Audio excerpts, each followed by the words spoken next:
Tip was so anxious to rejoin his man Jack and the sawhorse that he walked a full half the distance to the Emerald City without stopping to rest.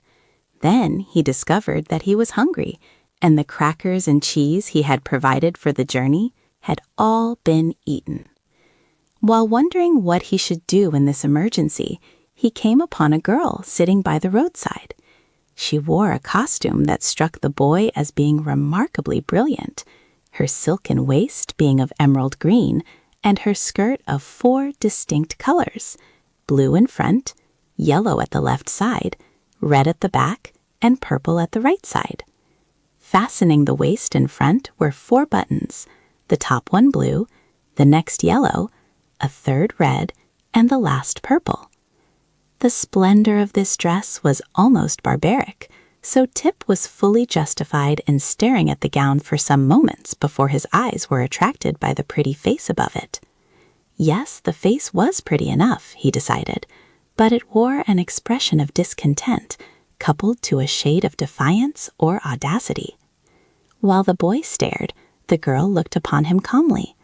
A lunch basket stood beside her, and she held a dainty sandwich in one hand and a hard-boiled egg in the other, eating with an evident appetite that aroused Tip's sympathy. He was just about to ask a share of the luncheon when the girl stood up and brushed the crumbs from her lap. "There," said she, "it is time for me to go. Carry that basket for me and help yourself to its contents if you are hungry." Tip seized the basket eagerly and began to eat, following for a time the strange girl without bothering to ask questions. She walked along before him with swift strides, and there was about her an air of decision and importance that led him to suspect she was some great personage. Finally, when he had satisfied his hunger, he ran up beside her and tried to keep pace with her swift step-tombos, a very difficult feat, for she was much taller than he and evidently in a hurry. "Thank you very much for the sandwiches," said Tip as he trotted along. "May I ask your name?" "I am General Ginger," was the brief reply. "Oh," said the boy, surprised. "What sort of a general?" "I command the army of Revolt in this war," answered the general, with unnecessary sharpness. "Oh," he again exclaimed, "I didn't know there was a war." "You were not supposed to know it," she returned, "for we have kept it a secret, and considering that our army is composed entirely of girls," she added with some pride, "it is surely a remarkable thing that our revolt is not yet discovered." "It is indeed," acknowledged Tip. "But where is your army?" "About a mile from here," said General Ginger.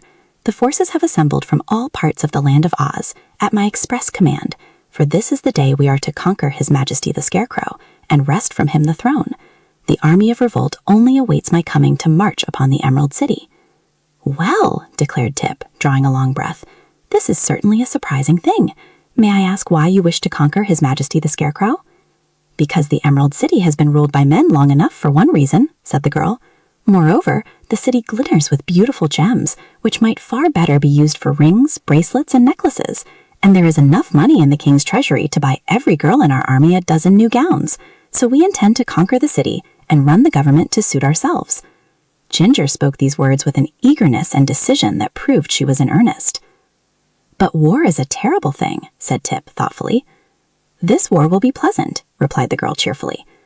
"Many of you will be slain," continued the boy in an odd voice. "Oh no," said Ginger. "What man would oppose a girl or dare to harm her? And there is not an ugly face in my entire army." Tip laughed. "Perhaps you are right," said he. "But the guardian of the gate is considered a faithful guardian, and the king's army will not let the city be conquered without a struggle." "The army is old and feeble," replied General Ginger scornfully. "His strength has all been used to grow whiskers, and his wife has such a temper that she has already pulled more than half of them out by the roots." When the wonderful wizard reigned, the soldier with the green whiskers was a very good royal army, for people feared the wizard.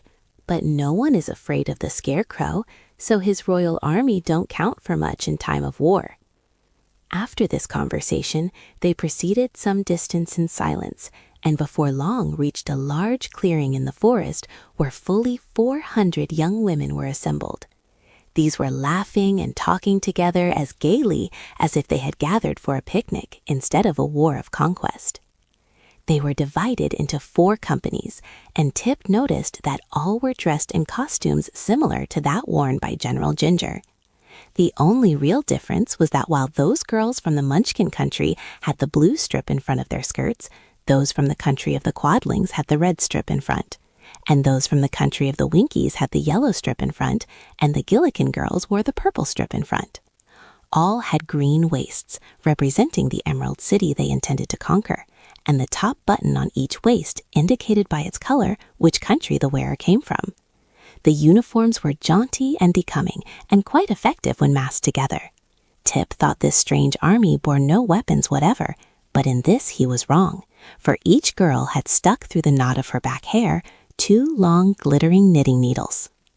General Ginger immediately mounted the stump of a tree and addressed her army.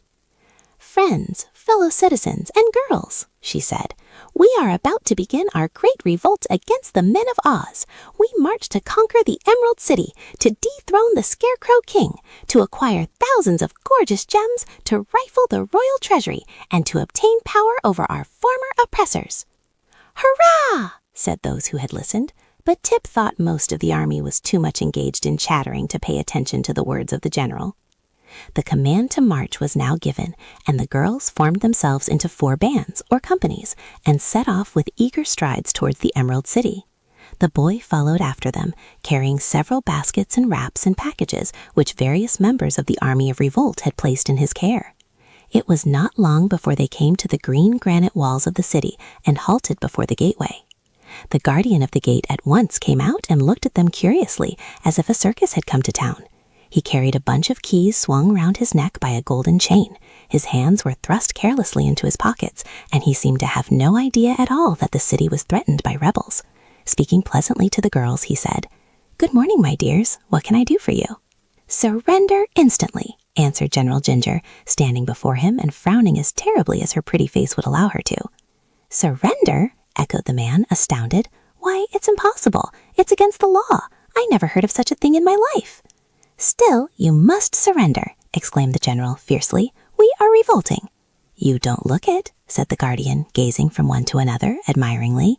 "But we are," cried Ginger, stamping her foot impatiently, "and we mean to conquer the Emerald City." "Good gracious," returned the surprised guardian of the gates. "What a nonsensical idea.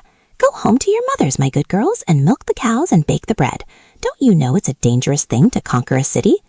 "We are not afraid," responded the general, and she looked so determined that it made the guardian uneasy.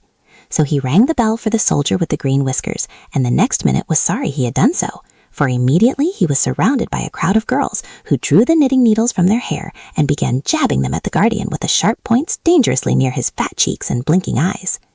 The poor man howled loudly for mercy and made no resistance when Ginger drew the bunch of keys from around his neck. Followed by her army, the general now rushed to the gateway, where she was confronted by the Royal Army of Oz, which was the other name for the soldier with the green whiskers.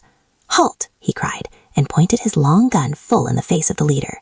Some of the girls screamed and ran back, but General Ginger bravely stood her ground and said reproachfully, "Why, how now? Would you shoot a poor, defenseless girl?" "No," replied the soldier, "for my gun isn't loaded." "Not loaded?" "No, for fear of accidents, and I've forgotten where I hid the powder and shot to load it with. But if you'll wait a short time, I'll try to hunt them up." "Don't trouble yourself," said Ginger cheerfully. Then she turned to her army and cried, "Girls, the gun isn't loaded." "Hooray!" shrieked the rebels, delighted at this good news, and they proceeded to rush upon the soldier with the green whiskers in such a crowd that it was a wonder they didn't stick the knitting needles into one another. But the Royal Army of Oz was too much afraid of women to meet the onslaught. He simply turned about and ran with all his might through the gate and toward the royal palace, while General Ginger and her mob flocked into the unprotected city. In this way was the Emerald City captured without a drop of blood being spilled. The Army of Revolt had become an army of conquerors.